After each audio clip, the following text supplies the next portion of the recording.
안녕하세요. 코인우먼입니다. 오늘은 2023년 8월 10일 목요일입니다.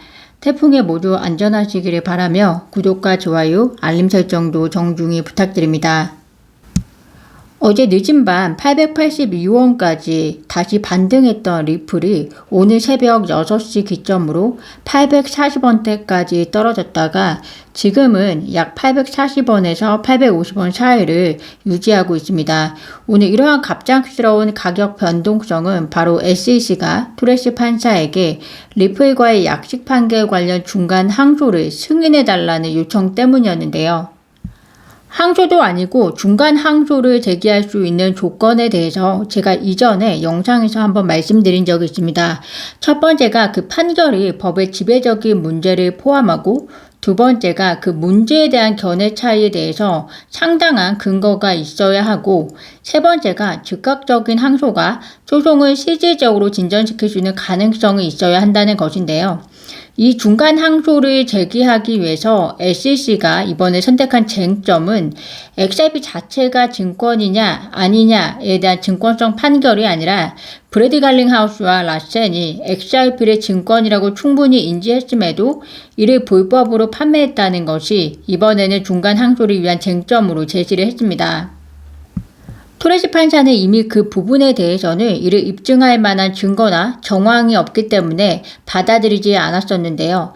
SEC가 이번에 이야기하고 있는 것은 이 부분에서 반영된 의견 차이에 상당한 근거 차이가 존재하기 때문에 즉 이 말은 상당한 입장 차이가 있고 그 입장 차이를 본인들이 판사에게 브리핑할 테니까 중간 항소를 받아줘야 한다는 말입니다.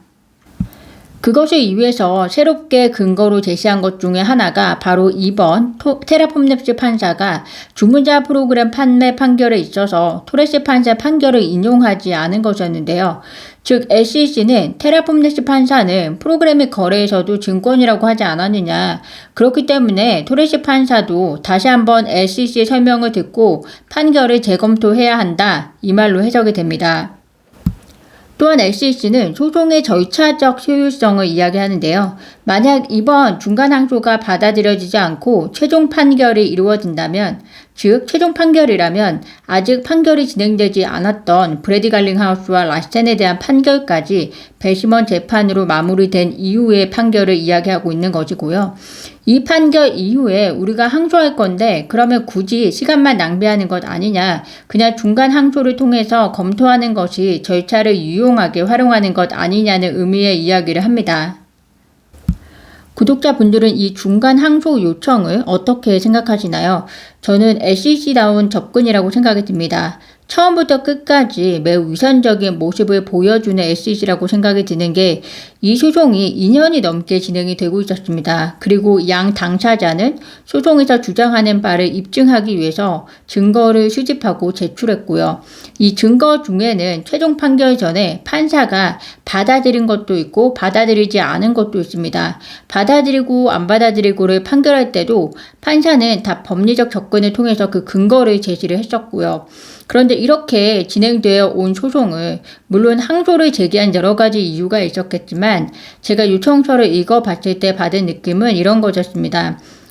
토레시 판사, 너가 지금 SEC가 주장하는 것을 이해를 못하는 것 같은데 내가 다시 설명해 줄게. 그리고 만약 우리 중간 항소 안 들어주면 우리 최종 판결 이후에 항소할 거야. 그건 시간 낭비 아니니? 이런 모양새이고요. 그런데 이런 이야기를 하는데 제가 보았을 때는 SEC가 제시할 수 있는 새로운 근거가 없으니 최근 테라폼랩스 사건을 근거로 추가로 든 것으로 보입니다. 모든 법적 판결은 증거와 법적 근거를 중심으로 이루어지는 거 잘 아실 겁니다. SEC가 가지고 있는 근거가 얼마나 없으면 이럴 거라는 생각이 들면서 규제기관다운 위상은 대체 어디로 갔을까라는 생각이 드는데요. 이번 중간 항소에 대해서 리플 법률 고문은 SEC는 아직 항소할 권리를 가지고 있지 않기 때문에 토레시 판사에게 허가를 요청하는 것이다.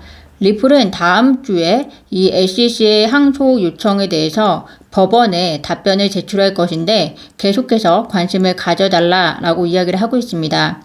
리플이 SEC의 중간 항소를 받아들이면 안 된다고 제출할 답변서의 내용이 매우 기대가 되는데요. 그러면 이 SEC의 중간 항소 요청은 받아들여질까요? 어떻게 될까요?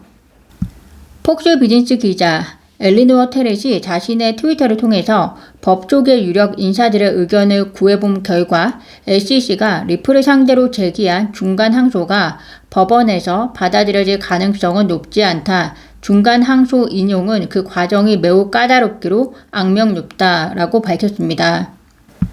또 한 전문가 역시 토레스 판사가 중간 항소를 받아들이지 않을 것이다 라고 이야기를 합니다. 왜냐하면 토레스 판사는 토큰이 증권이 아니라는 것을 확인했고 또 SEC가 쟁점으로 제시한 3가지 거래를 하위 테스트에 입각해서 있는 그대로 적용했기 때문이다 라고 이야기를 하고 있고요. 즉 SEC가 제기한 쟁점에 대해서 토레스 판사가 접근한 법리가 전혀 틈이 없기 때문에 중간 항소를 받아들여지지 않을 것이다 라는 말을 하고 싶은 것 같습니다. 어떤 암호화폐 커뮤니티들은 세컨더리 마켓, 그러니까 2차 시장에서의 XRP는 어떻게 되는 것인가 라는 우려를 보여주었는데요. 이에 대해서 제레미 호건 변호사는 투자 계약으로의 판매는 리플과 설립자들만으로 이루어질 수 있기 때문에 2차 시장에서 조달된 XRP는 상장 폐지되지 않을 것이다 라고 이야기를 합니다. 많은 전문가들 그리고 시장의 평가가 SEC의 중간 항소는 받아들여지지 않을 것이고 또한 리플 관계자로 조달되지 않은 2차 시장에서의 XRP 거래는 증권 거래로 해석되지 않을 것이라는 평가가 많기 때문에 SEC의 중간 항소 요청으로 급락했던 XRP 가격이 더 많이 폭락하지는 않아 보이고요. 그렇다면 SEC가 왜 중간 항소를 제기했을까 우리가 생각해 볼 수 있을 것 같습니다. 제가 이전에 영상에서도 한번 말씀드린 적이 있는데요. 제임스 머피라는 한 전문가가 SEC가 중간 항소를 제기할 것으로 예상하면서 그 이유가 현재 갠슬러에게 토레스 판사의 결정을 최대한 빨리 뒤집어야 한다는 엄청난 정치적 압력이 있고 또 두 번째로 이 결정은 SEC가 코인베이스, 바이낸스, 비트렉스에게 제기한 소송에 부정적 영향을 끼칠 것이기 때문에 중간 항소를 제기할 것이다 라고 이야기를 했었습니다. 저도 이분이 제기한 이유에 대해서 충분히 동의를 하고요. 그렇지만 이번 중간 항소는 SEC에게는 지나친 모험이었다라고 생각을 합니다. 그런데 이렇게 지나친 모험을 걸어야만 할 만큼 SEC가 정치적으로 우리가 모르는 압박을 받고 있지 않을까라는 생각이 듭니다. 특히 이번 중간 항소 요청 제기 이전에 이런 기사가 있었습니다. 런던 소재에 있는 한 자산관리 설문조사에 의하면 기관 투자자 그리고 자산 운용사의 약 92%가 미국 증권거래위원회 등 규제기관의 집행 조치에 의한 강경 규제가 암호화폐 업계 발전을 위한 최선의 길이라는 데 동의했다. 이런 기사가 나온 시점도 의문스럽지만 당연히 기관 입장에서는 개인 투자자가 쌓아놓은 시장이 아니라 SEC의 규제든 규제기관의 규제 바탕으로 최대한 바닥부터 시작하는 안정적 이득을 올리고 싶지 않았을까라는 생각이 들고요. SEC가 투자자를 보호하는 것이 집행의 목적이라면 현재 투자하고 있는 개인 투자자들에게 폐해가 가지 않으면서 동시에 기관의 유입을 통해 산업을 증진시키는 방향에 대해서 규제와 집행을 생각해야 하지 않을까 생각이 듭니다. 토레스 판사가 법원이 2024년 2분기 배심원 재판 일정을 잡기 위해서 노력할 것이라는 재판전 일정 명령을 내렸습니다. 브래드 갈링하우스와 그리고 라센에 대한 배심원 재판을 생각하시면 될 것 같고요. 이에 대해서 제레미 호건 변호사는 피고인 개인의 재판, 그러니까 브래드 갈링하우스와 그리고 라센의 재판은 2024년 5월경에 시작될 것이다. 그것은 이 사건의 최종 판결이, 즉 SEC와 리플의 최종 판결이 2024년 여름 말까지는 정리가 되지 않을 것이라는 것을 의미하고 모든 항소는 2025년에 진행이 될 것이다. 이렇게 딜레이, 지연되는 것은 리플에게 득이 되는 일이다 라고 하면서 의견을 밝힙니다. 2025년까지 미국 내에서는 암호화폐 관련 많은 진척이 그래도 어느 정도 있을 것이라고 생각을 합니다. 따라서 SEC의 항소가 무색해지는 시기가 오지 않을까 기대를 해보는데요. 오늘 중간 항소 요청에 많은 분들이 놀라셨을 텐데 SEC가 바라는 바도 이것 중에 하나이지 않을까 생각을 합니다. 이럴 때일수록 객관적인 시각으로 시장을 바라보셔야 하지 않을까 생각이 들면서 오늘 제가 준비한 소식은 여기까지입니다. 오늘도 영상 시청 진심으로 감사드리고요. 구독과 좋아요, 알림 설정은 코인 음원에게 큰 힘이 됩니다. 감사합니다.